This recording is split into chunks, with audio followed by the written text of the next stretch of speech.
All right, all right. Looks like we are live. Welcome to the show. Thank y'all for joining me on another fantastic episode of Living Proof with the Love Alchemist. And we want to talk a little bit about love today. I'm always talking about other stuff, but I don't often talk about what my forte is. At least not enough, in my opinion. So today we're gonna dive into it and talk a little bit more about what I'm famous for. So do me a favor, as you come in, hit that like button, share this video, hit that like button and share this video.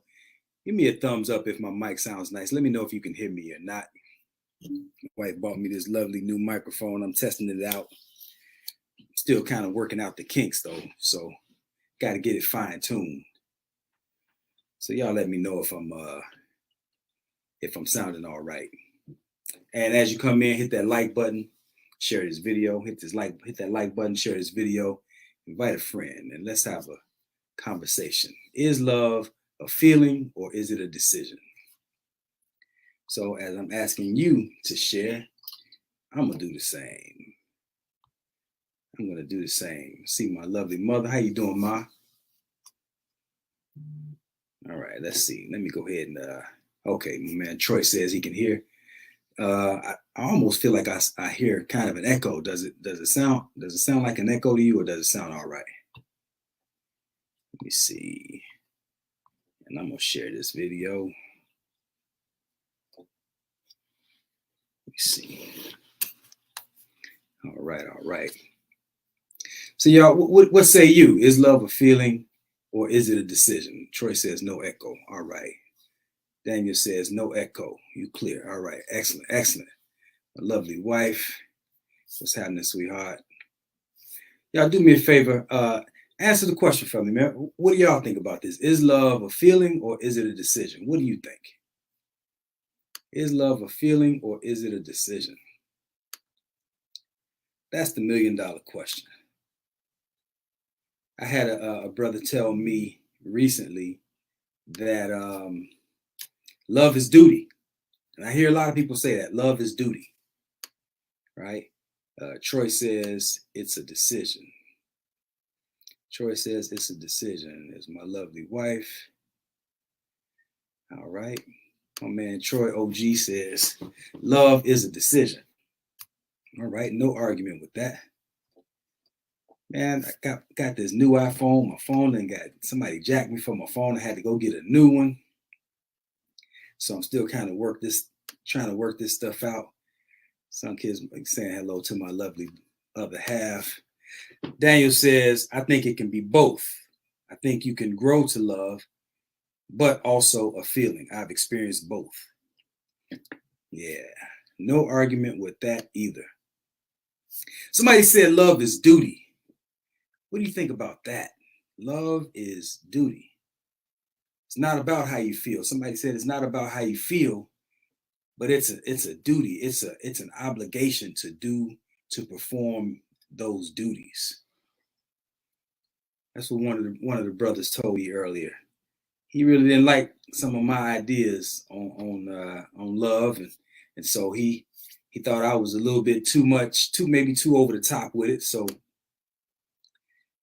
his idea was that maybe I was overstating it or maybe even understating it. Maybe my ideas about it, I talk about conditions and I talk about love languages and I talk a little bit about zodiac and or astrology, and I kind of get into things that aren't so popular in some circles. So let me share this out a little bit more before I share my thoughts. Let me see. I'm gonna share it there. I'm gonna share it there, and then we're going in just a little bit. We're gonna go on in just a little bit. Let me see. All right. Y'all bear with me. I'm still trying to work these kinks out. I'm still kind of new to this game, man. I'm trying to get my electronics down. You know, not as tech savvy as I would like to be, but I'm working on it. I'm getting there. I'm working on it. All right. So let's get into it. All right, that's good enough. That's enough. All right. OG says, just don't fall in love, grow in love. Yeah, man. Look, I say all the time. I think. Let me put that up here. I think falling hurts. So I don't like the idea of falling in love. I like you said, man. I like to grow in love. I say proceed deliberately and even cautiously, because falling in love, man, leaves a lot of bruises. Daniel says duty seems like it's not love, but more of a job. I concur. I concur. Said falls hurt as you get older. Yeah, man. You see the gray. I don't look a fall at this stage of my life, boy. I don't think that would feel very good at all. So I'm of the mindset. Y'all do me a favor, hit that like button if you haven't already. Hit that like button, share this video, invite a friend, and then we can slide right on in. Hit that like button or the love button, and invite a friend and share this video. So I'm of the mindset that love is a decision, but it's bolstered by feelings, right? So it, to me, it's kind of both. I think it's my wonderful mother. Hey, Ma, how you doing? I think it's a little bit of both. I think it starts with the decision, right? On who we're gonna love, because love is not just. Where's my book? I have my book out here. Love is not just about how you feel. It's also about what you're willing to do, right? So that's the decision part, and it's also about the sacrifices that we're willing to make for other people, compromises that we're willing to make with other people. How caring or thoughtful are we willing to be? It's a culmination of a lot of things that, or I guess it's the coming together of various ideas that culminate in the idea that we call love, right? So rather than just these feelings, which can be fleeting, right? Feelings, they ebb and flow, right? They up and down, they come and they go. You know, maybe my wife wakes up on the wrong side of the bed one morning, and maybe my face is a little crooked, and maybe she don't like me so much that day, right? And these are the feelings that can be fleeting. Maybe we get into an argument and she doesn't, maybe she can't stand me, for the rest of the weekend. But then Monday comes, we make up and we're doing all right. And maybe we even stronger than we were before the weekend. Troy says, love will not keep a multi-decade relationship together. No, it will not. Well, and again, now I'm gonna offer just a little bit of pushback on that, because I think if we're doing love, right, rather than just feeling love, right? If we're doing love rather than, or in addition to feeling love, then I think that makes the difference. So, and again, I'm going back to what are the sacrifices that I'm willing to make? Maybe I'm in an arena like here I am. I speak publicly. I get messages from women all the time. I can take advantage of opportunities that are offered to me by other females. My wife can take advantage of opportunities that are offered to her by other males. But that's where the sacrifice comes in. Do we forego those seemingly pleasurable opportunities in the effort to maintain the integrity of what we've established? I think that is an expression of love, because I could be selfish. Either of us could be selfish and say, I'm gonna go get it because it looks good and it looks like it might feel good. It looks like that might be fun. I can go do that, right? But is that love if I'm doing that? I think love is just as much about what you're willing to do as it is about how you feel. What say you, family? I'm gonna pause on that. What do you think about that?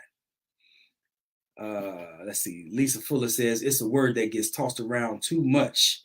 His first lady says sometimes it's a feeling, but all the time it's a decision. Augusta says it can be either, or. but the best love is a decision. And Daryl says, I believe it begins with an innate emotion. And then when you feel protected, and that emotion is reciprocated, it becomes a good feeling. Then when the person believes this person is worth, safe, duty, deserving of love, and it becomes a decision to commit to that love. That's a lot. My man Daryl is also a relationship guru. Very thoughtful. Troy says, you are describing discipline and choices. Okay. I think, but now let me ask you this, Troy.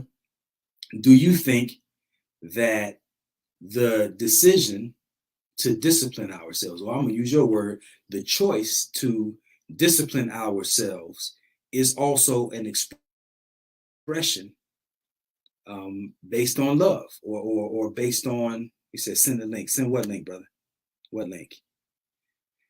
The choice to discipline ourselves and not, bite the apple, so to speak. Is that love? And then conversely, let me ask this. If I choose not to discipline myself, is that an expression? Oh, you want to join me on screen? My man, all right. Let me see. Now, this is the new part. Let me see. Invite. Let me see. Copy to the clipboard. I'm going to send you the link right now, OG. Let me see.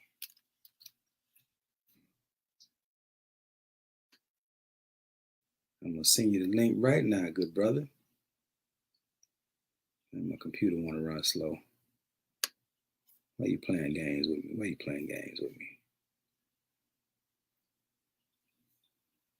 Don't want to come up. Dang it. Why you not coming up? Send in messenger. Okay, that's the pad. All right, here we go. There we go. Get my man OG in the building. There you go, G. I sent it to you. All right. Uh-oh. Let's get that out of there. All right. Okay. Back into it. Discipline and choices. Yeah. I do think that's a part of it, but I think, you know what I think too, man? A lot of people underestimate the power of feelings. Right? There's this book that I read, and I recommend this book to a lot of my clients. It's called Feeling is the Secret by Neville Goddard. Powerful book. And one of the ideas that, and this is a book, this is a decision, a thought that comes from outside of the book, but people underestimate just how much feelings anchor us into a thing. Whatever that thing is, it could be a relationship, marriage, it could be religion, it could be a job, but when you talk about marriage or love or relationships, your feelings are often, feelings are often the fuel for what it takes to persevere through, those tough times, because every relationship is going to come upon some very difficult times, some challenges, right? We all go through. And it's tough enough to just be one as an individual, but to coexist with somebody else harmoniously, peacefully, you better have something else anchoring you to that relationship other than, or in addition to, those strong feelings. So, but I do think feelings are very important because, like I said, I think they're the fuel for what it takes to persevere when things aren't going so great. OG, did you get that link?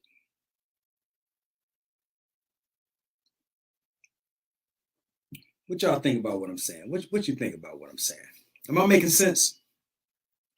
So I think a lot of times, we hear these things about men being logical and women being emotional, but I think that, honestly, I think that we're both. I think men and women are a bit of both. Okay, here we go. My man, he said, "Yeah, I'm setting it up." I think men and women are a bit of both. I think that men are can be just as emotional, if not more emotional in many instances, than women. And I also think that women are capable of expressing great logic, and in some cases even greater logic than a lot of men. Look, Mae Jemison, first Black female astronaut. That that's a very lot. That requires a very heavy dose of logic to perform on that high of a level, to be an astronaut, right? It's rocket science, right?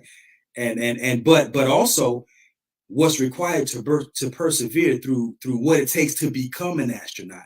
That's not just logic, that's also emotion. Something is driving you toward accomplishing that goal of becoming an astronaut or a doctor or a lawyer or whatever these professions are that require such high levels of dedication. So when we talk about marriage, like me and my wife have been together 33 years, right?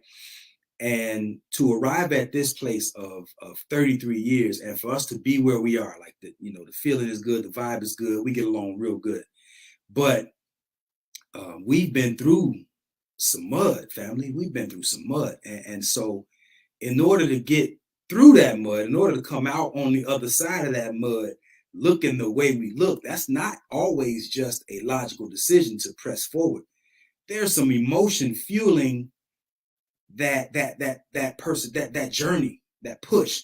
So, there are times, and then also having a family, having children, like, okay, I'm gonna make a decision to remain committed to the family because I don't want my children to grow up in a broken family. So that's a decision.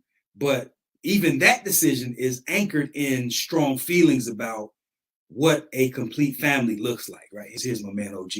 Decision is anchored in strong feelings about what a complete family. How's it going, man?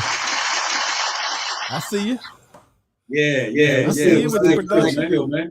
Oh, I'm good. I right when I said I wanted to get on, I reset my system up. I'm gonna put this light over here, and okay. Had to get a plug on. So you sound low, man. That's me. Hold on a second. That might be me. Hold on a second. That better? Yep, 3, 2, 1. Yep, that's better. That's better. Yeah, I had to unplug some stuff. Devices? No, I closed off the other device, so you sound good to me. Ask the people how you sound to me. Mic check. Yeah, there's an echo there. Man, Daniel said that too. Okay, so this is what you do. Go to settings, audio, and take echo cancellation off. Oh man, how do I do that? Go to settings. Audio, echo cancellation. All right, let me see. Let me get rid of that. Hold on a second. Now I'm gonna do it. That's worse. Hold on a second. That might be, maybe you need to do the echo cancellation. That's what I just did. There it is. It's gone. All right, cool. All right, cool. So what do you say, brother? What do you say? Man, this normally I want to sit back and listen, man, but I wanted to come on here and talk about this because, we talk about love and we talking about falling in love. And we talking about feelings that we have that change over time based on our situation. And one of the reasons I like listening to you is because you're one of the few people who, in my opinion, you mirror my experience of being married over multiple decades, married very young, and had kids, ups, downs. I don't have grandkids, but you have grandkids. And most people that I meet who've gotten to this point have been through 1 or 2 divorces. And their marriages may be great, but they got 2 or 3 times to do it, And, so I like to tell people I'm on my 4th marriage to the same woman. Meaning that, we met, having a good time, doing our thing, fell in love, said we're going to spend the rest of our life together, not knowing what life entailed, not having any examples of what a good marriage looked like. So we said, we know what a bad marriage looked like. So let's do something different than that. And, try to model that. So the first marriage was just me and her, we enjoying ourselves. Then, the second marriage would be, once you have your kids and now, you're focusing on your kids and your career. Third marriage is like when they get up into high school and they're not really dependent on you. And this marriage now, the fourth marriage, when they're gone. Empty nesting, had to relearn each other, didn't have nothing to do, nowhere to run to. This kid didn't have to go to ballet. This kid didn't have to go to basketball. Like, who are we to each other again now that these people have left and we don't have any grandchildren to pour into, right? And what we have been discovering is our needs and wants and desires and feelings have changed. And a lot of times they don't change in the same rate, in the same place, in the same time. And another challenge before I let you take back over is what I discovered as we, got into year 25, 26, 27, 28 is that we are, my wife's 5 years older than me and makes her a baby boomer. And her social norms are a lot different. She grew up in the military overseas around, I grew up around my people in the hood, and I'm a Gen X raised by myself. Mom and dad was always at work. And so we had different outlooks of life just based on the time we were born into and trying to pull those things together. So I know I said a lot, but yeah, man, the love thing for me, I stopped telling my wife I love her because she was telling me the same thing. And we said it so much, it lost its power. It was on repeat. So I tell her, I honor you.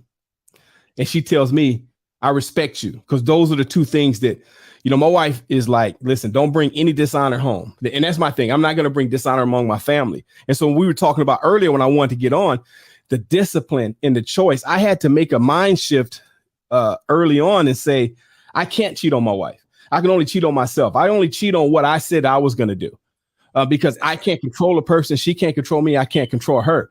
And so when I'm looking at these things that are being offered or they're available that I can go pursue, I'm saying, am I willing to cheat on myself? That's right. And in the promise that I made to her. And that's what I think has helped me see, because, as a man, I could do something that seems okay to me that to her is a deal breaker. You know what I'm saying? Something as simple as my wife is out of town right now. It's very predictable. When my wife goes out of town, the house is going to get a little messier than it normally would. Right. But before she comes back, I'm going to shut everything down and I'm going to have every dish out the sink because she's from that generation. If there's a fork in there, it's a problem. I'm going to have fresh flowers in the house, and the house is going to be clean. And that's my expression of love to her because I know that's what's important to her. My wife has written 2 books on cleanliness and how to clean up. And, that's part of her value system. For me, hey, look, I can sleep in an unmade bed. Yeah. If that bed is unmade, my wife cannot sleep in an unmade bed. She can't cook in a dirty kitchen. I could cook in a dirty kitchen. And so a lot of it is me learning what makes her happy and presenting that in a way that it is an honor to her. You know what I'm saying? Yeah. And she does the same thing for me in a different way. But as we were in our early part of our marriage, we were doing things that were important to us for the other person. Didn't understand, my love language is words of encouragement and physical touch, and hers is acts of service. You know what I'm saying? And quality time, right? And so what I figured out is like quality time. I've been married or a father since I was 19. Mm-hmm. So I love alone time, right? And so sometimes I just want to be by myself. And for her, quality time is sitting alone, just sitting out on our back porch, doing nothing. Yeah. So it's just learning what the other person needs or thrives on and trying to present that. And that's why I'm saying that it takes more than love. It's honor, respect, and consideration. That's my big word. That's been my big word. And we'll talk about that later. But it's being considerate. Yep. I agree. And, also, I think sometimes we get in our own way, just kind of piggybacking on what you were saying, that whole love language thing, oftentimes we want to love people in a way that feels good to us. Yeah. Right. Yeah. I love chocolate, so I'm going to buy her some chocolate because, what better way to show her that I love her? But if she don't like chocolate, then I mean, she might think the gesture was cute, but it doesn't quite have the same impact that it would if I would have bought her something that she actually likes. Yeah, it's funny because I bought some things that I liked and as a gift and gave it to her, and she was looking at me like, who is this for? Yeah, you know what I'm saying? And Look, yeah, here's a question that Fuzz Lights put up. She said, is there a difference between loving someone and being in love with someone? What do you think about that? Man, I hear that a lot. And I don't know. But I do know sometimes if you love someone, the best thing might be to be apart. And people don't really want to talk about that part. You know what I'm saying? You may have an issue or problem that's bringing the family down. Like I grew up in the crack era where, people didn't make it. They loved each other, but they had to go. You know what I'm saying? Yeah. Yeah. Daniel Jones, I'm down. I'm always down.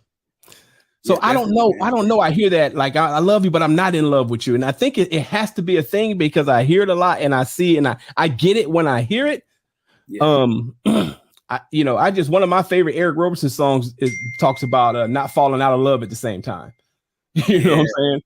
Yeah. And you can go through seasons that, like you said, like you wake up on the wrong side of the bed or what have you, where we're not just clicking anymore. And then what do you do in those times? You know what I'm saying? That's when it's tough. Yeah. And people don't, a lot of times I think we do as married men and married women who, when we go to a church or we go to somewhere in our community and they'll say, Vaughn and Sunkiss been married 31 years. And everybody stand up and clap and you'll be like, yeah. Or they'll tell me, hey, OG and his wife been married 28 years. And, everybody clap for us. But I'll be telling them, hey, man, it's like entrepreneurship. If I told you everything, you wouldn't do it. Right. You know what I'm saying? You got to get in it when you're young and naive and you're full of hope and possibility, because at this stage of the game, 50 plus, it's not it's a lot more challenging to get. Yeah. Well, I think, the number one group of people getting divorced right now are over 50. It's called silver divorce or gray divorce. And the reason is that we want what our grandma and them had, but grandma didn't have options. You know what I'm saying? And Paul, he worked, and the roles were clear. The family sizes were bigger when mama was at home, and it worked. And I'm not saying we need to go back to those days because I have two daughters who are doing wonderful. And I have a son who is not going to find his mother. You know what I'm saying? He's out here looking for his mom in values. But my wife is fine as hell. She still wears a slip. You know what I'm saying? So she got a different value system. But what was I saying is that people over 50 are getting divorced because there's no need. We don't need each other per se. And we've done everything we set out to do, career-wise, children-wise, and then people might have two different visions, and then they drift apart, right? And they have the resources to do that. Mama has her job and her money. Dad got his job and his money, and it's not a dependency. And in every other situation, to me, need is higher than want. We always talk about getting what we need and some of what we want. But in a relationship at this level, in my opinion, now I'm asking you, Love Alchemist, I don't need my wife.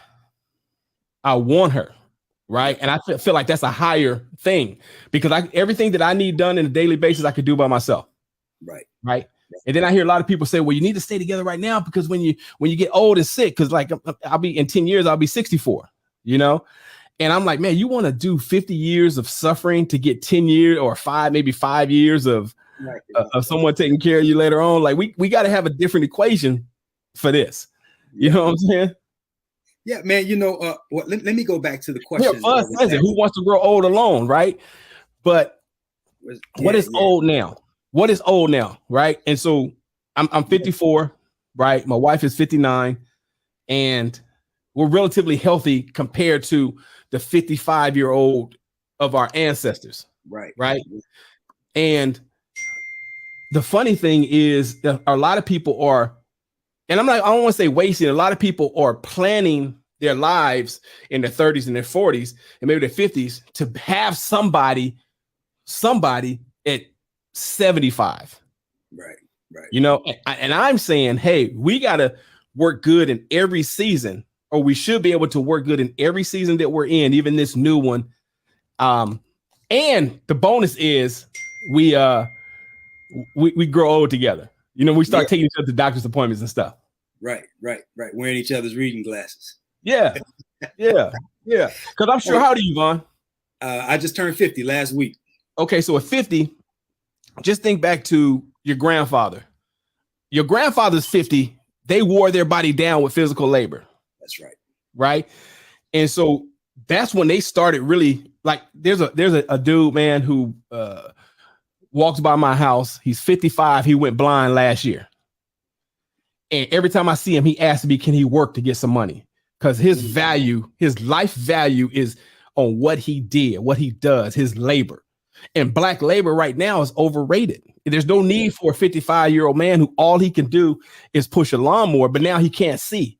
So he's lost value. So if he's not married and he wasn't married to the wife of his youth, he's going to be alone the rest of his life because he doesn't have a lot to offer unless he got grown daughters. I don't know his whole situation, but he asked me to pick up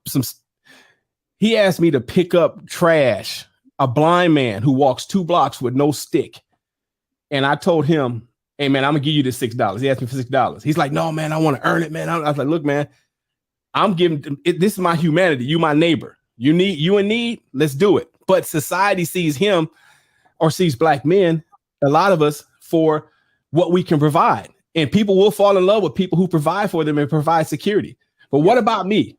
Right? Not me, but what about the 55-year-old man? What about the 65 or the 75-year-old man? Right. And you better have had a wife that you guys have been through a lot.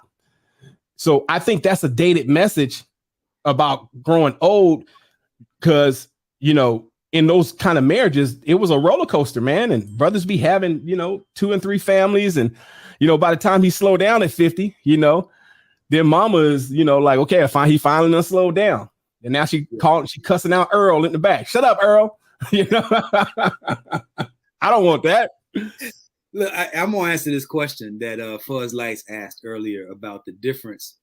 Let me see. Let me find it. She asked, "Is there a difference between loving someone and being in love with someone?" I say yes, and I'll give a quick short story about my own scenario where, let me say it this way: I think you can love someone and still do for them, take care of them, doing acts that are normally associated with love while still not even liking that person, much less being in love with them. Right. So when we had been married, I think maybe 4 years or so, I was still a young hothead, young knucklehead. And my wife disliked me so much that to see my car pull up in the driveway made her stomach hurt. Yeah. Right. And now what I love about my wife is that she's so G with it, man. She don't sugarcoat nothing, and she wear a heart on her sleeve, right? So if it whatever it is, she gonna tell me what it is, and short of just coming out and saying I can't stand your blah blah blah, she just said, man, I'm not feeling it no more. She told me I love you, but I'm not in love with you. So she's still doing the things for me that a wife does, right? I'm always coming home to a home cooked meal, but there's no warmth. You know what I mean? Those feelings of, I'm happy to see you. And then look, I'm in the Navy. I was in the Navy at the time, the United States Navy. And so she would be glad when my ship would leave for 2 months, 3 months, 6 months. She was like, hey, oh man, but so we had to grow past that. Now, hell, even if I'm just going to work for a day, if I even mention the idea of staying home for the day, she's like, hell, call him, tell him you ain't coming. Right. Hey, look, man. She told to me staying home now. So shout out to Sunkiss. Yeah, shout out to Sunkiss, man. My wife, I say it all the time jokingly, but my wife is a soldier. Look, man, I grew up in the Navy. I don't know if I told you that. I was born in Guam. I was born in Guam, grew up on Long Beach Naval Shipyard, Seal Beach weapons facility, naval weapons facility. And one of the reasons I got out of the military, because I'd never seen a successful military marriage. That's number one. Number two, a lot of naval marriages end because being at home is an interruption. Like the wife and the kids, they have a whole steady routine. You've been gone 6 months, then you come home and it's disruptive. And when seasons change, they don't know how to deal with the person who just came home, right? Yeah. And I watch it happen in the Navy, military, and it happens with a lot of the pro athletes I work with because they're on a regimented schedule for 6 to 9 months a year, right? And when they come home in the off season, it's like the family a lot of times can't wait for the season to start again, right? But these pro athletes, a lot of times they don't quit on their own terms. They are let go of. And so now you got that depression that sets in of not being able to provide the level you were providing at, and you home and you being very disruptive to the family. Yep. You know what I'm saying? And then it don't work. So the fact that you guys did the work and worked through it, and she was cool enough to tell you that she didn't like you, because right now in this generation, I like to talk about not so much us, but the people under us, but us too. This is the first generation where a wife has actually had to like a husband. That's right. You know what I'm saying? Yep. Because, you know, someone like Sunkist is entitled to half your retirement because she served more than 10 years. Right. Yeah. Yeah. And, you know, when my grandparents got divorced, the only reason my grandfather knew my grandmother had passed away is because he got the rest of his check back. You know what I'm saying? And they had been divorced like 20 years and not in touch with each other. Then he went from a 50% retirement check to 100%. And that's when he called and said, hey, you know, your grandma passed. You know what I'm saying? and so, yeah. And so she didn't have to like him because the check came. You know what I'm saying? But now with the way society is set up, a woman does not need you to survive. And so love that's cool. But what's like? Do you like being around each other? Do you know, or do you just be like, man, when he come home, I'm gonna act sleep, you know, I got a headache tonight, you know, back hurt, all that back hurt, you know, the kids this, and we start involving ourselves in things to keep us busy. But when that nest empty out, you know, and but two of y'all in that house, that's gonna tell you, man. Yep. You better like each other. Yeah. Yeah. You better like each other. Our nest just we had our first empty nest. Our first run at the empty nest was, I think, in 2000. Correct me if I'm wrong, Desi. Was 2014? Yeah. Somewhere. No. 2011 or so. And so we had a good little run. It lasted about a year and a half. Then the grandbabies came, and then one of my daughters moved back in 2015. Mm-hmm. Okay, 2015. And we had about a year or so run at it. We had a blast, man. And then I had this bright idea. You know, I got all three of us, me and my two daughters and their husbands and their children. We're all living in the same city. Yeah. And everybody's renting. And I'm like, man, this, you know, we're spending a lot of money. You know, how about I buy a house? I'll get it big enough where everybody can have their own space. And that'll give y'all time to get your credit right, get your money up, and then y'all could really launch and do good things. Right? Move. Yeah. Yeah. You know what I mean? So I did that. And they just moved out a year and a half ago now. And we couldn't wait for their ass to leave, right? Yeah, but you still miss them. They close though, right? We love them to life, you know what I mean? Yeah. And they still close, and the grandbaby still come over, you know, several times a week because my wife babysits. Yeah. But boy, I'm gonna tell you, to get our house back, you know, and I could walk around with my boxers on again, like, you know, and so we're really in. I think now in year 33. 31 married, 33 total. My wife and I are closer now than we were on the day we got married. Man, that's beautiful. And that's what in my opinion, when you go through those different seasons, you know, just for me, I'll talk about the seasons that we go through, is to know that we've had seasons that were just incredible. And you're like, man, we can get back to that in our current, you know, situation, you know, that'd be great. Because a lot of times, like my wife right now, she just got her doctorate. She's on that. Let's get a rocking chair. Let's slow down. Right. I'm on the other hand. Hey man, the kids ain't here. Everybody out of our pocket. I'm on the run. Like, let's run. Let's run really fast. You know what I'm saying? Let's go hard. We just came back from Vegas for a week. You know what I'm saying? And she was like, after about that third. Shout out to your wife for that doctor. Oh man. Look, man, I am so proud of her because let me tell you about Tamara Knowles. People look at me because I'm all up in the videos, like, you know, I'm the the talent. My wife is the transmission and the engine of this family. And so she once we had to make a decision about the kids' education. She ended up homeschooling. And then she started a nonprofit for young women. She ran that for 10 years, young girls. And then I looked at her when our son was a junior in high school. I said, hey, look, your husband crazy, your kids on their way out. You need your own identity. She became a realtor. And in the last 6-7 years, she's become one of the top realtors in her section of the city, downtown Dallas, got her doctorate. And she's proof that she can have it all, just maybe not at the same time. You know what I'm saying? Yeah. And everybody wants it all early. But like the things that I'm doing now at 54, I probably wanted to do it 34 or 35, but I had a whole family, and so now I'm able to do the things that I want to do. She's able to do the things that she wants to do. But when we come together, a lot of times we're running at 2 different speeds. And so I've learned to appreciate, like when we went to Vegas, one of the things we did that was dope was we went to the Hot Springs, which is an hour and 10 minutes out of Vegas. And when I say Hot Springs, it's an oasis. And the water come out the ground at 105 degrees. And that's something that I wouldn't have done when we had kids and when we were, doing the rat race. We went to a date farm, these date trees in the middle of the desert, and then start doing things that make you slow down and disconnect. You know what I'm saying?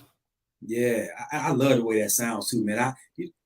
First of all, I love dates. Yeah, I'm getting a little off topic, but I put them in my smoothie every day. And I was looking at how to get a date tree put in my yard, and it's a lot more work than I think I want to deal with. Man, look, so you'll be impressed when you get off of this call. Look up China Beach Date Farm. And so basically in Death Valley, the hottest place in the planet, this China man came over and he found a little hustle to plant dates to serve the miners. And when you're going here, man, you're in the desert and you turn that corner, man, you see like thousands of palm trees, man, with dates on them. We went out there. I love dates too. Whoever don't like dates, just try some, man. They're better. They're a good sweet. They're a good substitute for sugar in your smoothies and your drinks and things of that nature. Yes, sir. Yes, sir. Yeah. Every single day. And they got a couple different kinds of dates. I don't know how many different kinds, but I believe they have several. But the two that I see are the smaller ones, the deglet dates. And the seed is already taken out. And then they have the big plump ones, the medjool dates. That's what I like. Oh, man. Those things taste like caramel, man. Yeah, man. Yeah. I take the seed out and I put a walnut inside it. And oh, man. That's dessert, player. From the Lord made, man. Look, man. Look, and then I'll take you one more step. When you make your smoothie, instead of using ice, freeze 2 bananas and use banana for ice. Yeah. Okay. All right, I use bananas anyway, but freeze them. Yeah. And now you don't have, because when you put the water in there, you put the ice in there, you water in that smoothie down. Man, you put that banana in there, and you got dates and bananas, some peanut butter. Oh my God! You see, you lost me at peanut butter, but everybody like peanut butter. I think peanut butter is good. It should be in the Bible. It's so good. Yeah, we don't have to talk smoothie recipes. You said it should be. Man, look, if there's anything, I don't know if there's anything on this planet that I hate more than peanut butter. Really? So I'm gonna ask you. Let's say spam. And then no, don't do spam. I wasn't even growing up, so no part of me. I didn't used to, but not anymore. Yeah. Okay. Yeah. So those are things like. So I'm gonna tell you. Look, I'll eat all of those things before I ate peanut butter, though. I would eat chitlins before I ate peanut butter. Really? Yeah. Wow.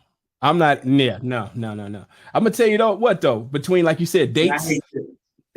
How about Brussels sprouts? Do you like Brussels sprouts? Love Brussels sprouts. Did you love them as a kid though? No, not at all. So they were whack as kids, but they made some kind of comeback to where Brussels sprouts grew up. That and asparagus. Maybe they were eating them out of a can. Now, I think we were eating them out of a can when we were kids, and now yeah. Oh wow, okay. They sucked as kids, man. Now they're like, man. I don't even remember being introduced to Brussels sprouts when I was a kid. It was green beans, it was collard greens, peas, different things. Like I don't remember seeing Brussels sprouts on my plate at all, or even asparagus prior to getting married to my wife. And now, we eat asparagus and Brussels sprouts on the regular. Well, let me ask you a question when we talking about love. I love my wife. She loved me. We've been together our whole adult life. So if someone, would you recommend starting out like we did, where you meet the wife of your youth and you roll, or would you recommend a person becoming who they are, specifically a man, you know, having his education in place, his credit right, his career on the path, and then, you know, finding a wife? Now, see, that's a double-edged sword because, or not even a double-edged sword, but I will say this. I would not trade the way I did it for anything in the world. But we know, and before you go, we wouldn't trade. I wouldn't trade. I'm not saying trade, but I'm saying, I get you. Here's what I say to that. I say that we don't encourage our youth to move with urgency as it pertains to finding someone that they align with, right? Yeah. So you don't necessarily have to get married at 16 or 18 or 20 just because you found that person. But I think that when you make a connection, a meaningful connection with somebody who you know is 10 toes down, that really got your back, you don't play catch and release with keepers. Right? Yeah. So because this world doesn't have an abundance of keepers. And I think most people are a complete waste of time. Most relationships that young men and young women enter, you learn, you grow, but as far as a meaningful connection, we're making a lot of meaningful connections and getting a lot of ties with people that we probably never should have been with. So in that context, I'm saying if you are fortunate enough to find somebody even at age 16, if your first love is a real love, don't just throw that away just because you're too young or just because there's plenty of fish in the sea or some other nonsensical cliche that they got going around. If it's meaningful, man, I say ride that thing out, because you got a lot of cats that finally got that bag, you know, they're 40, they're 50, and they can't find nobody, man. Right. And vice versa. And so 2 quick things. Fuzz Light, I'm just going to give a shameless plug. She said Lessons by Eric Roberson. And I got to tell you that Eric Roberson is one of my best personal friends. I started off as someone who worked for him, and then we became friends. And I can't be more excited for the success he's having with that song Lessons. And just watching his family grow. He talks to me a lot about fatherhood because he didn't have kids when we met. And he was the first artist that I heard when I was a fan that talked about love and women where it wasn't so much bravado and machismo. And it felt like it was real love. And I know his wife, Sean, and they really love each other. And I'll share this information that he shared with me, so it's not private, but he has a song called Couldn't Hear Me Over the Music, right? So anybody who's an Eric Roberson fan, go look up that song, Couldn't Hear Me Over the Music. And a lot of times what he was saying in his early life is that the person he wanted to be and he was singing about in the booth, he was striving to be that person. So when a person was attracted to him for all of what he could sing and what he could do, and then when they got close, they seen all the flaws, right? Because, you know, my wife knows me better than I know my mother knows me. I've been with her my whole life. And so she knows my flaws. And, you know, sometimes I have to remind her that she don't have to point them all out. You know what I'm saying? And vice versa. But when you talk about that young love, man, I almost want to recommend that first love be the one that you stay with. But the problem is today, it's the fear of missing out. Like, you know, when I met my wife, she was the finest thing I could see in within 30 miles of the city that I lived in. You know, I didn't have Instagram to check what was going on in Atlanta. I'm sure there were a whole bunch of things going on in Atlanta that a young man could get. You know, 2 of my children are married to their high school sweetheart, and I'm so happy for them. Yeah, Shakira, and let me tell you what that, you know, so fully 90% of relationships that start prior to 30 end. And so you're looking at 2 men who are in the top 10%. And so I'm very careful about giving information from the 10% and saying, how do you do it? You know? And so I remember each first love, real love of all 3 of my kids. And I remember each first heartbreak for all 3 of my kids. You know what I'm saying? And I cried with my daughter with her friend. Man, that hurt What? me so bad. And I'm super no good, one but else had to deal with that. I couldn't do nothing. There was nothing we could do. There was nothing we could do but just be there and be the person who would never let them down. You know what I'm saying? And I remember when my youngest daughter was going through it, and you know, I had to tell her, you're not going to find Troy out there in this capacity, because this is, I don't want to say my job, but this is what I do. I am a family man. I'm a father. I'm a husband. That's who I identify as. And every step that I take includes being that person, no matter what you see. And so you can't expect that from a boy that you dating or a young man. So one time, tell a quick story.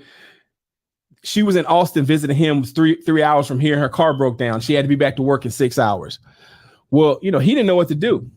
I sent her a ticket to fly home, and I jumped on a bus, took her car to a shop, got it fixed, and had that car back home by the time she got back from work. And he felt a little bad about it. So did she. And she said, well, Dad, at least he could stitch me up if I failed, because he was a registered nurse. I couldn't stitch her up. But I was like, listen, what I did was not a competition. I'm not out here to prove anything. It's just that, you know, they know if they call me, I'm springing into action. I remember one time, and I'm sure Sunkist will appreciate this, hopefully.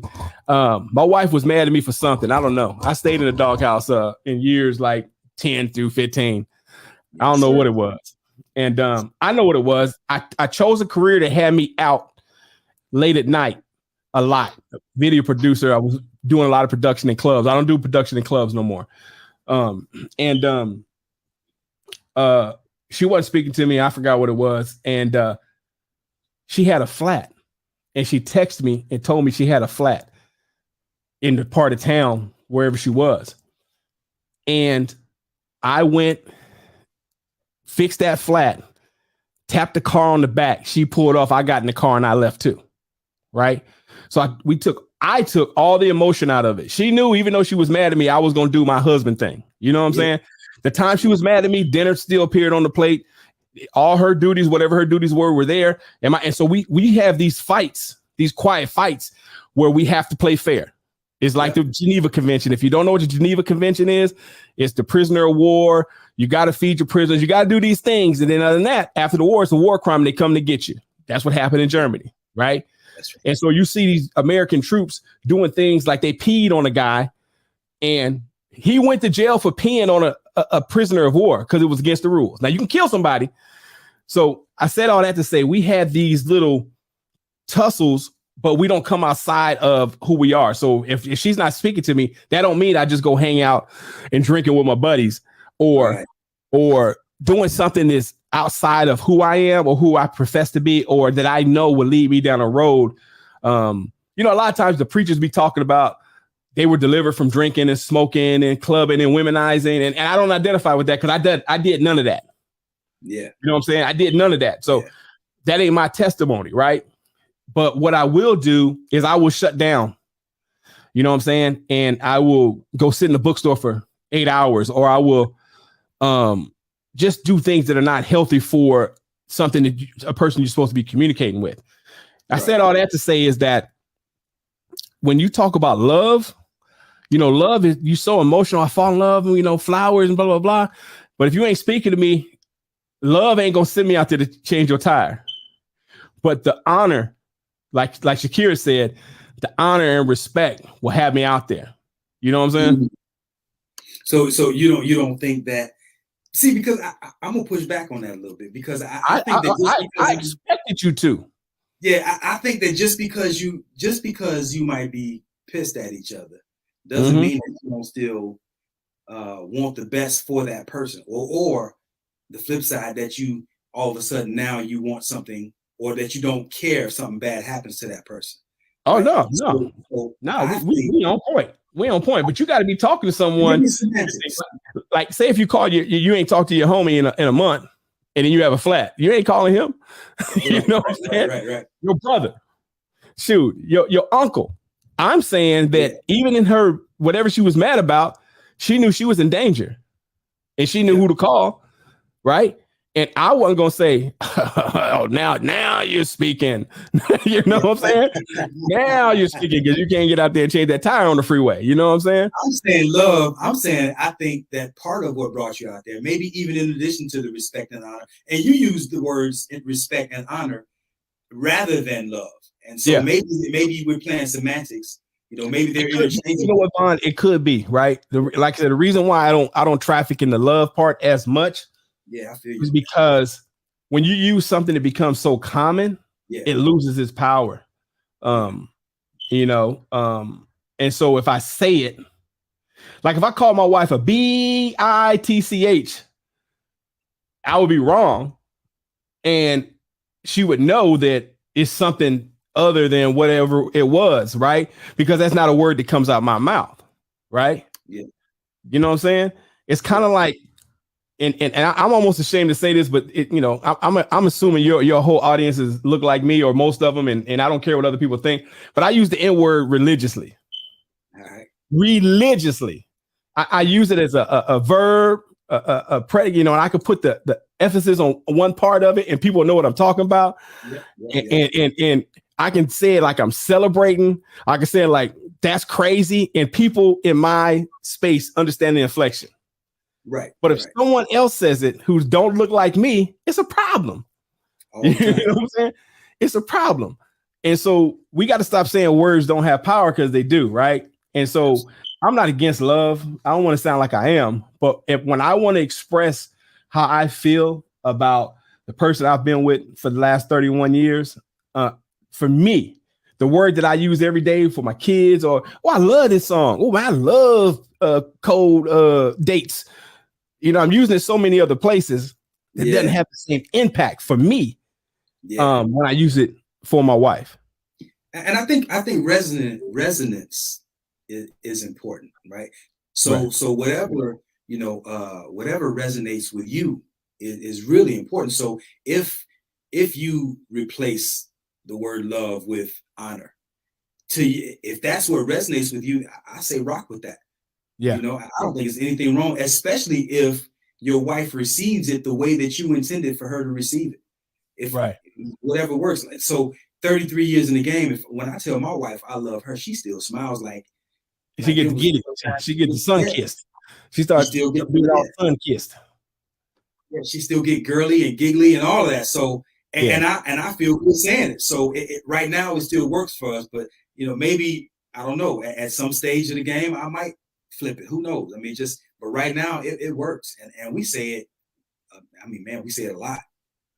Hey, look, one of the young ladies said, his first lady, their favorite mom. That's a Facebook name, but that'd be a trip if that was somebody's really name. You know what I'm saying? I'm surprised she got to it that way. Start from the bottom so you know the value of the union, right? And I think that's incredible. But I've also seen a lot of this happen. Okay, we start from the bottom. Yeah, I'm the football player. I'm the captain of the football team. She the cheerleader, the head cheerleader. We got it going on, right? Then we go off to college, right? And our parents, they ain't into our relationship like that. So they send me to, Jackson State. They send her to Florida State. They trying to keep us apart, right? And then the Qs and the alphas and the kappas come out there with no shirt on, and they, all body oiled up. And I'm over here in another school with the AKAs, the Deltas, and we got all these distractions in 200, 300, 400 miles away. And we start having these interruptions in our relationships because we're young and, I'm hormones and it's a lot to survive. You know what I'm saying? Yeah. It's a lot. If you can make it through, it's great. And then especially if you get a job or you get like you're better in school, and then you get into this program that puts you, and you're going to go into this track. And now you're on this big track. And the other person is really not on that same track. Because there's doctors marry doctors, lawyers marry lawyers, accountants marry accountants, right? And so if I had to answer the question for my kids or my people, I'd say try to meet like my buddy sent his daughter to college to get her MRS degree. Like try to meet the person who you're going to spend the rest of your life with at the highest level of education that you plan on getting. For us, it was the military. I met my wife. You met your wife before the military. I met my wife where I was stationed in Florida. Her dad was military. She wasn't. Yeah, You know, I don't have a problem with that at all. yeah, And I'll even add to that, and I'll say that anytime I think we should spend less time in meaningless relationships. absolutely. We have a lot of flings. People have a lot of flings, and I don't know, man. I think because sex is so sensationalized, Mm-hmm. right? We are a hypersexual society, and it's just fun. We do what's fun. We do what feels good, and what feels better than sex, especially new sex, right? Well, if it's Yeah. done right. But so I think that it's easy for people to go on to the next thing. But again, I go back to that. Experts have concluded that as much as 95% of our overall happiness can be attributed to how well we're doing in our intimate relationships. And if that's even almost true, Right. even if Even it's half true. 75, yeah, I mean that speaks volumes to how much energy we should invest in making those meaningful connections. So I don't know. I get where I'm gonna send you a video because I know how you think, and it's a video that talks about what changed the game. And I'm not gonna tell you what changed the game because I want you to see it. But I will say this: when I met my wife, the other women in her circle held her accountable for being chaste as long as was possible. Like, don't sleep with this. I know that boy because I was DJing with my shirt off, Vaughn. Yeah. I know that boy look good, you know what I'm saying? But he military girl. You know how the military cats is. They here 1 minute, they got babies all over the globe. You better stay away from him. Stay away from him. That guy with the pretty eyes. Yeah. No. And I already had a child. So you know I was what I was about, right? Yeah. And so if people were lined up to tell her, nah, you better be careful. Guard your heart, guard your draws, make sure he gonna be around. Well, now the women are the aggressor. The antelope is chasing the lion. That's right. And it's, I talk to my son all the time. My son's a good looking 23-year-old man, and 30-year-old women be offering groceries and hey, you come stay with me. You know what I'm saying? And it's how does a young man keep his way pure? In my day, I thought it was a different answer, which was, focus on yourself, do your thing, find a good woman. And, to get to the next level of life, I was expected to get married. And that's what I did. Well, now how does a young man keep his way pure? It's like, man, you almost got to be awkward. You almost got to be a nerd and ugly and 5'4" and knock-kneed. Otherwise, man, they going to put that thing on you. Yeah, it's tough. It's tough, man. It's I will say this, though, for those who get it right? Because life can be hard, man. Life is tough. And but I think, I don't know if you ever played video games, but back in the day, we were always trying to find out how we could cheat the game, cheat codes. Cheat code. And I think if there's a cheat code to life, it's finding somebody who you can be harmonious with. Absolutely.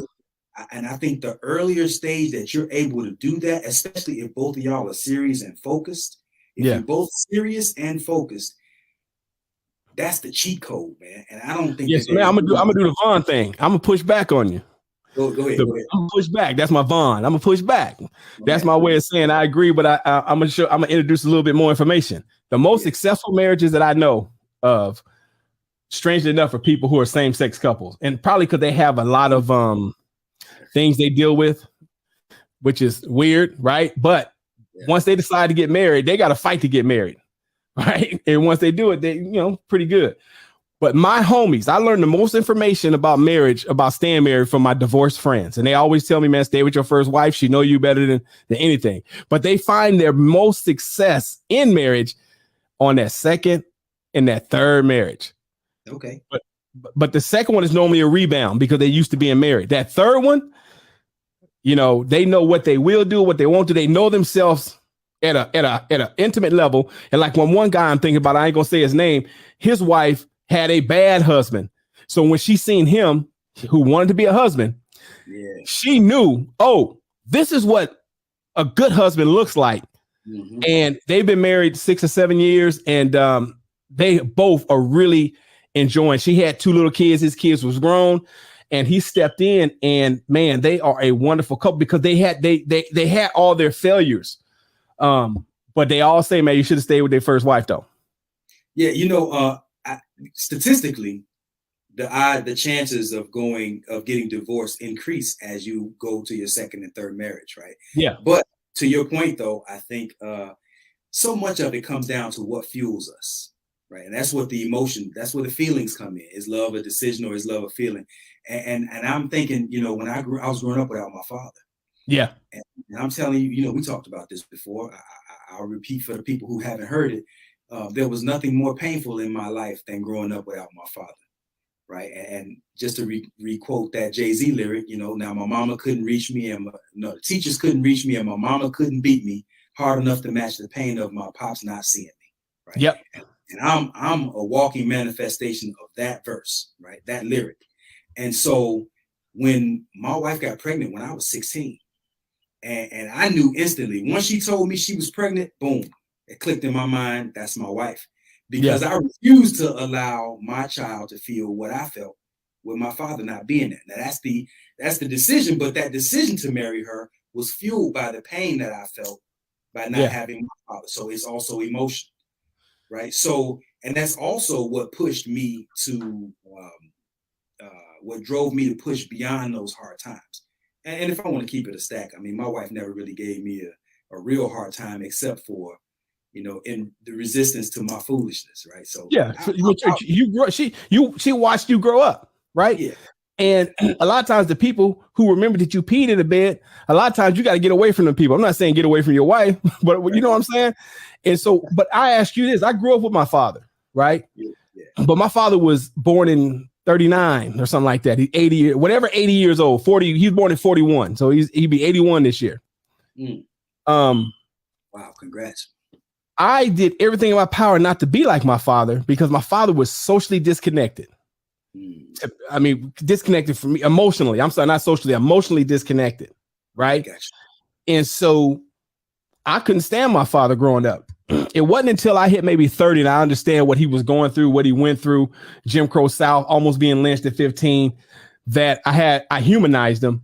And then I started to create the relationship I wanted with him when I was 30, when I was in position to do it. Right.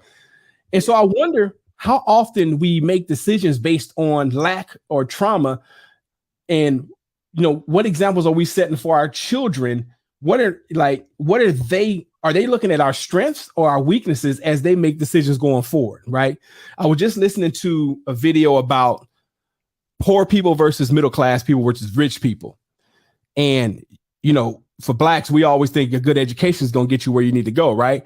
But you look at someone like George Bush Jr., he became the president as a C student because he had rich people habits or middle class habits. Right. And so you want to have marital habits that your kids look at and say, you know what, I want to be just like my parents. Yeah. Or I don't. But the problem is, in my opinion, when they want to be like you, they're not finding sun-kissed out there.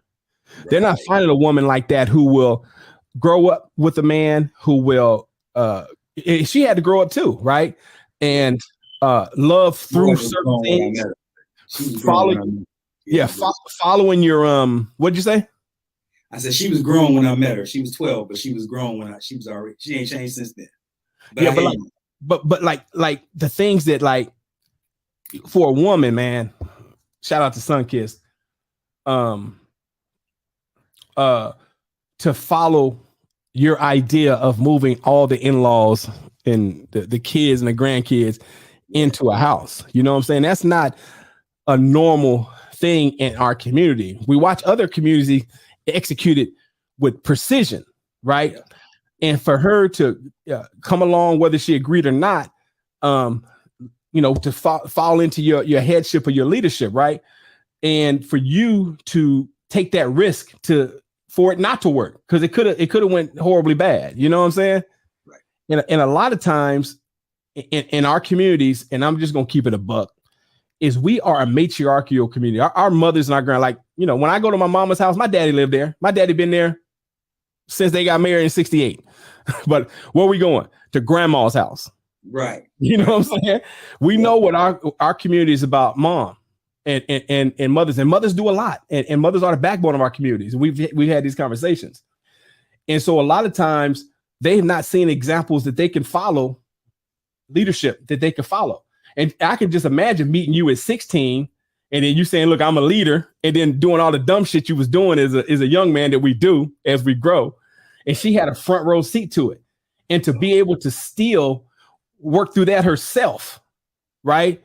And then allow you to be the leader that you are, even though she knew you when you weren't so good at it. You know what I'm saying?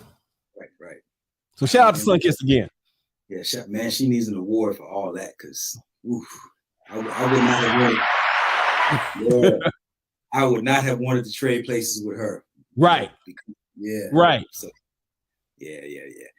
Man, I appreciate you joining me on here, man. And you know we'll go all night. I'm gonna dip off here too. You know we'll go another hour. Yeah, easily talking this mess. I will ask you this one question that I saw here. Love is what women want. Honor is wait. Love is what us women want. Honor and respect is what our husbands want. What do you think about that? Like, they say that women want love and men want to be respected, or different versions of that. What are your thoughts on that? I'm agreeing with that version. For me, it's about respect, reverence. I put the honor back on the other side, because I don't want to bring I don't want my actions. So every action that I make, most of the actions that I take, I wonder, how does it look for a married man to be in this space at this time, doing this thing? And if it's outside of, I want to be above reproach, because I travel a lot, man. I'm in all these different places. And when I meet these women out here on the road, first thing I do is talk about my family. And that's not a deterrent. Trust me, it's not a deterrent. No, it's not a deterrent. But I keep it out front. And then I have to tell them, yeah, I have a daughter. She'll be 35 next month. And the other one is 27. Mothers are the supercharged that everybody taps into. I agree.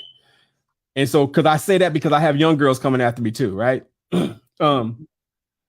But I don't come out with the I'm available energy at all.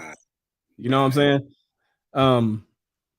So I don't know what something, but I don't want to bring it dishonor to my home, to my wife. You know what I'm saying? And so all our problems that we deal with, I like them to be internal. You know what I'm saying? Like between us. And so my fault. Go ahead. No, I think another thing I would encourage husbands to do, and I don't give wives advice because I ain't never been one. Don't plan on being one. I do have one piece of advice for wives, and they always get on me when I share it. I'll share it real quick. But if you treat a husband like his daughter treats him, everything will be fine. You know, because my daughters think I'm a superhero, but they don't know all my shit either. You know what I'm saying? But wives, treat your husband like his daughter treats him. So anyway, but the advice that I give to people who've been married for a long time, the kids are grown, and it's my in-laws got divorced at year 42, right? And they probably got divorced mentally 20 years before that, but they played it out. I look at it like, will I be upset about this thing 5 years from now? That was my thing. Like, is this a now thing, or is this a long-term thing? Does this breach my trust for a long time, or just in this space? And then the second thing I did was I went out and had a beautiful picture made of my wife. You tell my age. I said I had a picture made, and then I'm gonna hang on the wall. And I want that picture to hang on the wall 50 years from now, 100 years from now, when I'm not here. And I want the people in our family to look at that picture and say, that's Grandpa Troy and Grandma Tamara. And this is what they did to get us to this place. So now it's about legacy. It's not about feelings. It's about love, but it's about the future. It's about what we leave, the legacy we leave, the instructions we leave. And if we end it now and I get a new Miss Knowles and she get a new Mr. Knowles, it doesn't really work for the legacy. Right. So that's what's important to me. 100 years from now is more important than today for me at this point. Yeah, and I love that, man, because we need something that anchors us to this thing that's bigger than just how we feel about the thing itself.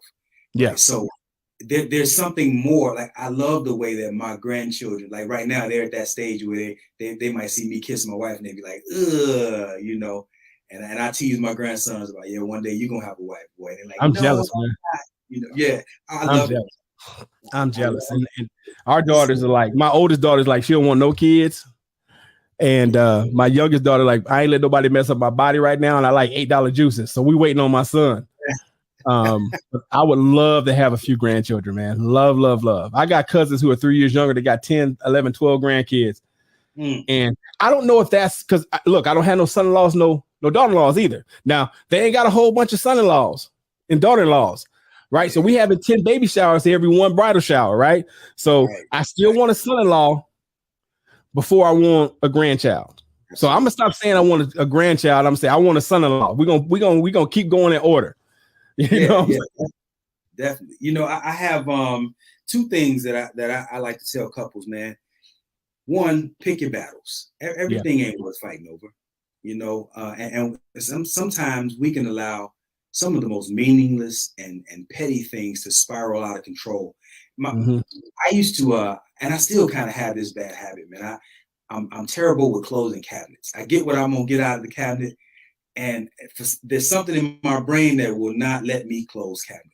Gotcha. And for years, man, my wife used to be like, "Damn it, why can't you just?" She's OCD with it. Like, why the hell are you leaving these cabinets open? And then I started making a concerted effort to focus on closing these cabinets, man. And I would catch myself, I gotta close that. And so I started getting better. And one time I went out, I was leaving for work, and I remember I said, damn, did I close that cabinet? I got out of the car, ran back in the house, got it, right? And so time had went on about 6 months or so, maybe a year. I don't know how much time passed, but I went back to it and I was like, yo, you know, all these years you've been complaining about these cabinets. Now all of a sudden, you know, I'm a whole lot better at closing these cabinets. And ain't no attaboy, ain't no, man, baby, you did a good job. Thank you for being more attentive. You know, why is it that you can say something about all the bad, but you don't have nothing good to say about, you know, she said, baby, I still close the cabinets behind you all the time. And I'm like, well, damn. She said, I just figured that it's easier for me to just close the cabinet rather than for me to remain frustrated about you not closing the cabinet. Look, man, I have the same story, but similar. My wife, when she told me to take her car, that meant it was on E. And I would get offended, pissed. I would talk about how undisciplined, unstructured, and how selfish that was. And then one day I said, you know what? I'm the only one who being bothered by this. Yeah. That's me. So I told her, this was in like 94 or 5. I said, listen, that car get on quarter tank, give it to me. I'm going to go fill it up. So I empowered myself. You know what I'm saying? And so now, even to this day, I'll go get in her car and put gas in it. And because I was offended, but you know, that was my problem. You know what I'm saying? That was my problem. That was my value system. And that's when, you know, I'll tell young couples, like, I grew up in the restaurant business. Dirty dishes in the sink and got you a free whooping, and you couldn't put pots in the refrigerator with food in them. Right. Well, and her family, they put pots straight in the refrigerator. And so we were sitting here arguing over how we were both brought up. She was like, I don't see a problem with it. I'm like, that's a problem. You know what I'm saying? And so we had to figure out. So when she started putting dishes in the sink, I mean, in the refrigerator, rather than fussing, I'll put the food up tonight, you know, and it became part of our routine, man. Cause a lot of things is ego just getting in the way. We could work through some of this stuff. You know what I'm saying? We could work through it. Dirty dishes are not irreconcilable differences. Right. Right. You know, but what I will say is I know that my wife still to this day, when she walks in the house, she goes to the kitchen first and looks. She used to do that with the kids. Right. Yeah. And she would get mad because if the kids didn't wash the dishes, I would just go in there and wash them because I didn't want to hear her mouth. Yeah. Right. Yeah. And she would get mad at me because I wasn't making them do it. But now that we live alone, I just wash the dishes. You know what I'm saying? It's easier than explaining why I didn't do it because I know that she likes that. Now, you know, there's certain things she does that when I get home, you know, and it's not the same because I don't really care. I'm ex-military, man. As long as my bed is dry, you know what I'm saying? I'm good, you know? Yeah. And so I just like to be touched when I get home, and not even sexually anymore. I like to be I like to feel like I was missed. Yeah. Yeah. And so that might be a warm bath, that might be a candle. This, I come home and it's laid out, you know what I'm saying? And I appreciate that. Now, there's times when I come home at, my flight gets in at 11 or 12. I get home at 1 o'clock. I don't expect anything. You know what I'm saying? Yeah. Hey, she said, what is it about a mama in her kitchen? Shoot, my mama, my mother had a catering business and a restaurant. So, we had to do kitchen things, you know what I'm saying? For real. I know my way around the kitchen. And so anyway, man, but I we'll keep going, man. I'm gonna let you get up on out here, man. I appreciate you having me on, even though I asked to be on. But you know what? They say the chosen often choose themselves, and the closed mouth don't get fed. Yeah, I appreciate you joining me, man. It's always, like I said, it's always good when we can get together and chop it up, man. So thank you for stopping by, man. Thank you for even raising your hand to come on. So now, where do you live? I'm in Savannah, Georgia. How far is that from Atlanta? About 3.5 hours. Okay, we still gonna have to figure that out. You coming through? No, whenever I get out that way, I'm gonna let you know, and then we gonna figure it out. Because I'll be back outside. I'm not coming to areas and not visiting people that I've connected with on levels, here online. For those who don't know, me and you met in a married man group. I left all my sports groups, and the only groups I'm in now are people who are like me. I'm not any. I used to be in a lot of these joke groups, but they become singles clubs, and I'm trying to stay. Not trying. I stay above reproach, so I don't have a passcode or log out of my Facebook. So whatever I'm doing on Facebook is public domain in my house. Yep. You know what I'm saying? My phone is unlocked, so my inbox is locks, but my phone locks, but my wife knows the passcode. Well, that's what I mean. We got the passcode. Shoot, my other homie put his wife thumbprint in his phone. We don't do all that. You know what I'm saying? But she can pick it up and go in there and order something on Amazon or whatever she got to do. Yeah. But me and you met in a married man group. And the thing about that is it let us be husbands, and we could talk about things that husbands have in common that we'll talk about when women aren't around, that may be misconstrued as something as disrespectful, but we're just, having a good time. But then we also hold each other accountable. And you're one of the main ones about, keeping marriages in a way that other people will look and say, I want to be like Vaughn. I want to be like OG. I want to be like Gabe. I want to be like these guys that we've met in this group. And me and some of the guys in that group, we went to Mexico last year. Now, let me tell you something. The wives weren't happy about that. They were not happy. Why can't we go to the all husbands trip? Right. So we went and we bonded and we had a great time and we behaved and acted like husbands. Yeah, you know what I'm saying? The whole time. I'm going next time. Hey, shoot, come on, son, kids, let them roll with us. We doing husband training. We need him to tell us what to do. I'm still kind of scared to fly, but definitely anything inside the continental United States where I can drive to it, I'm there. No, we're going out the country. And number two, I flew 38 times during the pandemic. It was the best time to fly. No one was on the plane. Everybody was scared. And they filter that air a certain kind of way. And look, man, I hate flying now because there ain't no seats available. It's all, if there are 150 seats, they got 151 people on the plane. I'm gonna have to get over my concerns about flying. It ain't got nothing to do with COVID though, but that's another conversation. Okay. But yeah, I will share this one last thought, and because I know we will keep going, but I want to share this one last thought about what it takes to experience longevity and harmonious longevity, because that's the key. A lot of couples are married 20 years, 30 years, and they can't stand each other, right? Yeah, because it's need based. They need each other. Yeah, and we don't want that. So I want my wife to be here because she like me. Yeah, and equally important, I want to like her too, right? So what I say is, Les Brown had this quote. He said, life is like a fight for territory. And in the moment you stop fighting for what you want, what you don't want automatically begins to take over. And I like that, to interchange that life with the word marriage. And I say your marriage is like a fight for territory. And in the moment you stop fighting for what you want, what you don't want automatically begins to take over.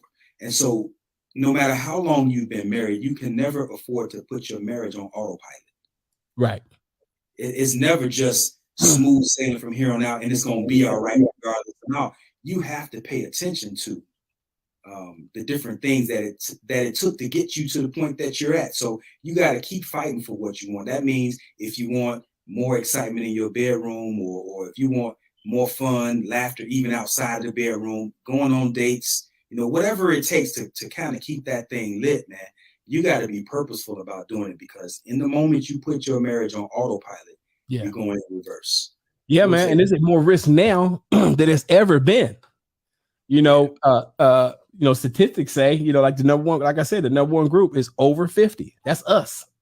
Yeah. You know what I'm saying? Because if you put it on autopilot, it's going to go off course. Yeah. 1%. Yeah. If it go off course, 1%, over time, that might end up to be 10 or 15 or 20%. Yeah, man. Yeah. Well, man, OG, I'm going to let you slide out of here, brother. I sure appreciate you, man. Again, man, if there's any parting words you want to tell the family how they can connect with you, or follow you, or solicit your services. Tell that brother, I think his name was Daniel Jones, put us in a message, but they can find me listening to your show. What I'm saying? I'm gonna definitely connect with him. I don't know if he's still on here or not, but I'm gonna reach out to him and let him know. Matter of fact, I do a messenger group with 3 of us, and we can chop it up. Let's go. Yeah. All right, brother. Enjoy your night, man. Be well. All right, you do the same. Peace. Man, that was all right. That brother, it's always good when the brother OG comes through and graces us with his wisdom. Man, that brother is very insightful, wise beyond his years, as far as I'm concerned. So I always appreciate it. Let me drop this little this sponsorship in here, family. This show was brought to you in part by the Conditions of Love, the Heart Work book. Let me get that banner out the way. 31 Days to Mastering Your Relationship. This is a book that my wife and I wrote together, and it's for the purpose of helping couples maintain, basically like marriage counseling or relationship counseling in a binder, and you can get that book at www.theconditionsoflove.com, www.theconditionsoflove.com. Like I said, this is 30 plus years of relationship and marital harmony in a binder, basically. And my wife and I put that together for your pleasure. And I call it The Conditions of Love on purpose. And that's because love is indeed conditional. That's my word. Love is indeed conditional. If you're looking for unconditional love, my puppy, Mia, she's a Doberman. She'll be having puppies here in the fall, and you can get as much unconditional love as you want in one of these Doberman puppies. Outside of that, if you want something real, something sustainable, something more tangible, you're going to have to learn the conditions that it takes to maintain what it is that you want in your relationship. And that is the conditions of love. Let's see, what else? Also, if you like my perspective, if you appreciate my perspective at all, and you would like to solicit my services, you can email me at info@theconditionsoflove.com. Let me type that in here. info@theconditionsoflove.com. Email me at info@theconditionsoflove.com. And what I do is I help married and unmarried couples to find their own unique path toward harmony. Every relationship is different, just like a fingerprint, right? Every relationship has its own unique signature. And I look forward to, and I enjoy actually helping couples find their own unique path. And it's sorely needed, in my opinion. We need that. So if you or somebody who needs that or could benefit from that service, don't hesitate. I'm here for it. And last but not least, my Cash App. If you want to show some love to the Love Alchemical Ministries, $ Love Alchemist 11. $ Love Alchemist 11. You can show your love. You can show some support by sending me Cash App, sending us Cash App, and all donations are appreciated, big and small. And with that, man, I really appreciate y'all. You could have been anywhere in the world, but you're here with me, and for that, I'm eternally thankful. Love y'all.